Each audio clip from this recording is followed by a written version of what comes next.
What is going down, YouTube? It is your boy Danny G TV in the house. The Warriors had a hell of a day yesterday before the NBA draft. It was announced about noon yesterday that the Warriors had made a hell of a trade. They traded away Jordan Poole, of course, their first round pick back in 2019, who helped them win a championship in 2021, 2022. But then, of course, had a down year last year.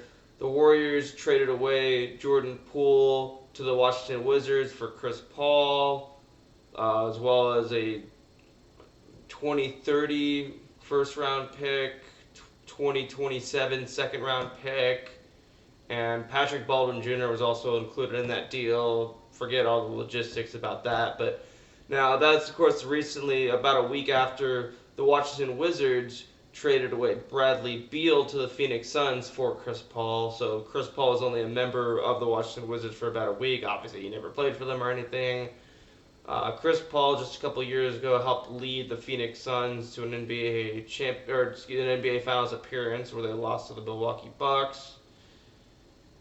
Now, a lot of Warrior fans do not like this trade, and I understand where they're coming from.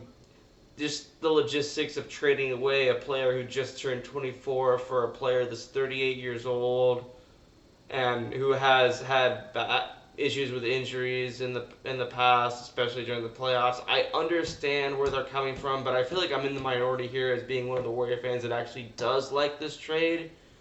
Now, is it sad trading away Jordan Poole when he showed so much promise a couple years ago and he helped them win a damn championship?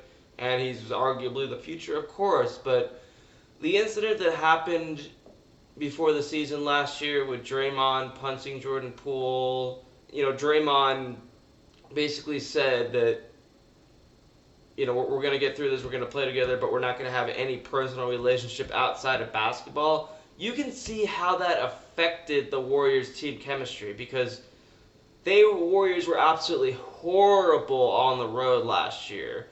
And you could not say that had nothing to do with the punch incident because, of course, they had to travel together, and that just dumbed down the team chemistry, and it made them have a horrible record on the road. Now, you might say, well, why did they have to get rid of Jordan Poole for Chris Paul, a player who a lot of NBA fan channels just don't like because the way he plays, the way he flops, and I see where they're coming from. I've had plenty of issues with the way Chris Paul plays the game. But living in the Phoenix area, I've got to watch Chris Paul play for the last couple of years, and he definitely still has it in him. He's 38 years old. He helped lead the Phoenix Suns to a Western Conference title along with Devin Booker a couple years ago. So adding him, a veteran presence, to a team that won the championship just a year ago, and you kind of get rid of the player on your team that arguably prevented you from getting past the Lakers in the second round last year because Jordan Poole just did not have a good regular season and a good postseason last year. He regressed dramatically from just the 2021-2022 season. And now, it's actually, for him, it's kind of a good move because you get him onto a team where he can be their number one guard and he can develop better and he can just be an absolutely better player. Now, it's probably not good for him in the sense that you took him off a championship team to a team that has basically almost a 0% chance of winning a title next year, the Wizards. But, hey, Jordan Poole can develop into a great player and he doesn't have to be the third string to Steph and Clay. And so having Chris Paul just come off the bench, because I don't think you're going to see a lot of Chris Paul starting. Obviously, he did start for the Suns. So if you load manage Chris Paul a little bit, come playoff time, he's going to be fully healthy, and that's when he's going to help you win a championship.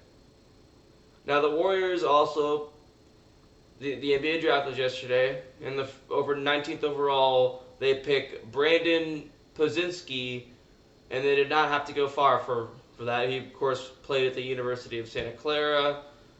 Now, he played Now, last year, of course, he played at Santa Clara. The year before, he actually played in the University of Illinois. But just last year, he played at Santa Clara. So you're bringing in a local guy. I'm sure that the Warriors had a lot of scouts at Santa Clara games last year. They were able to scout him good. He's basically your replacement for Jordan Poole, basically. So if as a Warrior fan you're mad that they got rid of a young player in Jordan Poole, who is arguably the future, hey, Podziemski can basically be the guard that will be your future, and he's a lot younger than him. He only turned 20 in February. So Jordan Poole is 3 years younger than, or excuse me, Brandin Brandin is 3 years younger than Jordan Poole. And now, obviously, you can't make the same mistake that you did with Chance Reisman. You have to play him. You have to develop him. But I could see him being who everyone wanted Jordan Poole to be.